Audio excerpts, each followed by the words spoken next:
What it is, Cyber World, it's your girl Ash Brown, and this is Ash Brown Uncensored. On this program, I talk a little bit about everything. It may be pop culture related, but it's probably Ash Brown related. So you gotta stay tuned to see what I'm going to talk about. I am going to talk about how responsible a 4-year-old can be. Okay. And when I talk about 4-year-old, I'm talking about 4-year-old me. Okay. And I've talked previously about my mom and her pregnancies and how all three of us were very different pregnancies. I was late, my brother was on time, and my baby sister was early. So we all just had different type of birthing situations. Very different pregnancies for her. Very different. And so me coming late, I was a difficult infant for maybe a multitude of reasons. My mom always said like she was a nervous mom, and maybe I had sensed that energy and just was fussy for no reason. I don't even know how I survived the first 9 months, because according to them, I did nothing but cry. I did not eat. I did not sleep. I just cried the whole time, which I find that hard to believe, but it is what it is. You know, I don't really remember that part of my life, but very fussy baby and very picky baby. I did not take the breast milk. They tried all kinds of milks on me, soy milks, goat's milk, all of the milks that you can think of, until they finally found a formula that I would take. And so from that point up until 4, I was a very, very picky eater. Very, very, very picky eater. Not so much anymore. I'm pretty much, you put anything in front of me and, dress it up nice, make sure them flavors and aromas are going through, and I'm going to probably tear it up. But I was a very picky eater those early years.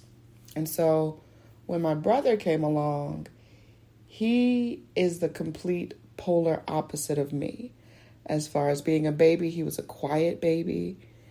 I'm sure my parents were concerned about, okay, we're going to have another crying, blazing baby that's going to be like just completely relentless and not going to let us sleep. He was the complete polar opposite. The only time he really cried or fussed was when he was hungry. He didn't like being changed like most babies, but he was a pretty chill baby for the most part. I don't even recall him really even crying. And with that, just even coming out, I mean, my mom would joke and she would say like the hospital was charging her and my dad extra because he was drinking so much formula. And that insatiable appetite did not stop. She was like, there's no way I can breastfeed this kid. He's going to suck me dry. So they started feeding him formula and stuff, and the formula was not fully satisfying him. So then my grandmother had the idea, why don't we start him off on salad foods? And, so at a very early age, he was having solid food. And I'm not saying like, they were giving him like actual chicken legs or patita and things of that nature. My grandmother was very strategic in it because she knew that this fool ain't had no teeth, right? So whatever she gives him, whatever she makes him, she's got to make sure that it's blended. And it's blended to that consistency where he can actually consume it safely. So she started cooking food. And I'm talking about like real Caribbean food. She started giving him porridge. She would have cooked food like maybe she made soup that day and she had chicken and beef and things of that nature. And she would have this cute little blender. I don't even know where she got that from or whatever. Maybe people were making kids' foods or whatever that time. But she had this cute little blender that she would put like the potatoes, the chicken, vegetables and stuff in there, and she would blend it up to the consistency of like applesauce for him. And she would come maybe like once a week. It wasn't like every day, but she was coming like once a week with this giant box, this giant cardboard box of all her pots and all her containers that she had just cooked food at her house. So she'd come to our house, and as soon as she come through the door with the box, Kyle would just jump up. Oh my God, he's so excited because he know he about to eat.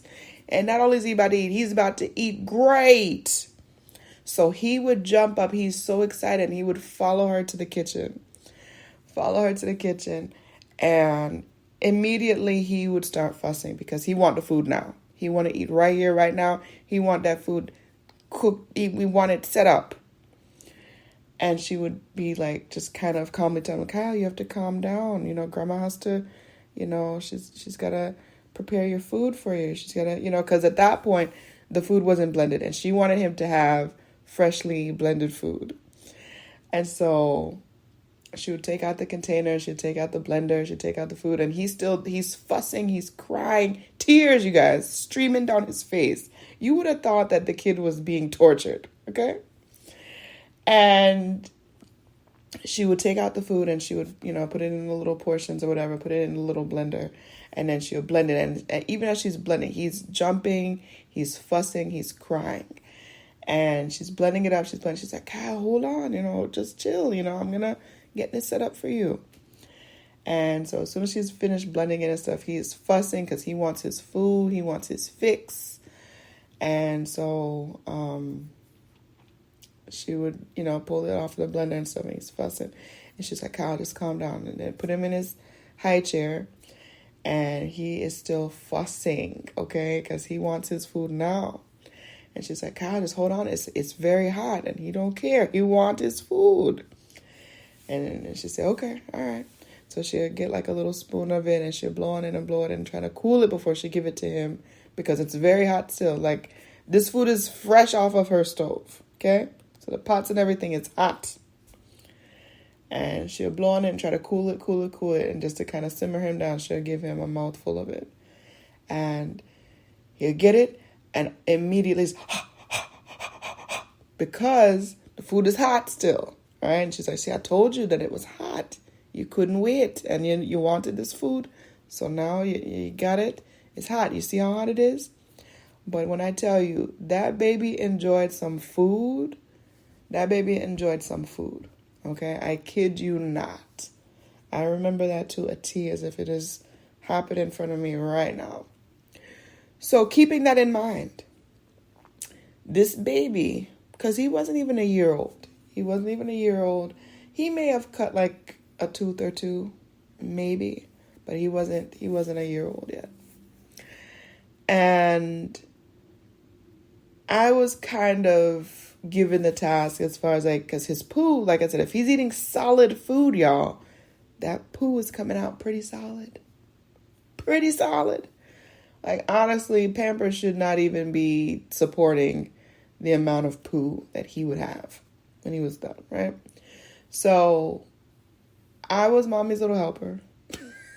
And she would change him and she would be like, hey, you know, she would give me like his poo Pampers. And she would be like, hey, flush this down the toilet, you know, and then, you know, roll it up and put it in the little plastic bag that we have set up for it. I said, okay.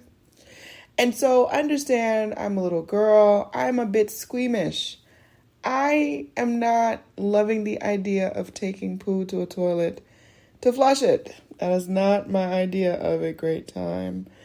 And I'm just like, in my mind, I'm just like, I just don't want it to touch me. I don't want it to touch me. And so with my little 4-year-old hands, I take this Pampers to the bathroom, but I'm trying my best not to touch the poo. And as I'm gravitating into the bathroom, I lose balance at some point, and the poo rolls off of the Pampers onto the floor right in front of the toilet, right? And I'm like having a mini panic attack because I'm like, I am not touching this poo with my hands. Not doing it. Nope. Can't make me do it. So I get this genius idea to move the bathroom mat that was under the toilet to essentially cover the poo. And I used the Pampers to kind of move the poo because I wasn't using my hands. I was like, that is not happening. And essentially smushed the poo under the bathroom mat and flushed the toilet, pretending that I actually flushed the poo, and went back and, went on my way like everything was cool. Everything was cool. And I knew that it was wrong, and I knew that I should have said something to someone. But in that moment, I just panicked. I completely panicked. And I just remember being like, I'm not touching this. I need to understand, I tried to coordinate and use the Pampers to pick it up, and it just wasn't working for me. So in that moment, I chose to cover it up. So maybe a week or so later, my mom discovered the poo under the bath mat. And she's like, hey, what is this? What did you do? And rather than explain it, like a real actual human should do, I was just like, I don't know. And she's like, why did you do this? Why did you let this happen? And I was like, I don't know. So of course, I got a beating for that. Rightfully so. You don't cover up things like that, Ash. But yeah, that baby was he was potty trained pretty early because, like I said, his poo was getting absolutely ridiculous. He was eating solid foods way before most babies would be eating solid foods. Absolutely was. And yeah, that's my baby bro. And baby sis was another chill baby. She didn't really fuss at all. She slept a lot. My mom even said that she had to wake her up a couple times just to make sure this fool was okay. Let me double check on this kid. And she would literally sleep the whole day, not wake up to eat. Wasn't really fussy about pamper changes, but was just pretty chill. I was the only Hellraiser baby. And to have so many people my dad is pretty chill person. So to get him up and talking about, babies and stuff. Oh, he remembers, oh my gosh, she was a terrible baby. I'm like, yeah, you don't speak up against anything else, and now you want to talk about this. Okay. So that's the story, you guys. I hope that you had a great, wonderful, fantabulous weekend, and that you have a beautiful, productive, peaceful week ahead. If you aren't already, follow me at One Love Ash, number 1, LOVEASH, across social media. And of course, the Ask Edit Show is 2,100 plus shows. That's been crazy, but a blessing. And I'll holler at y'all later. Deuces.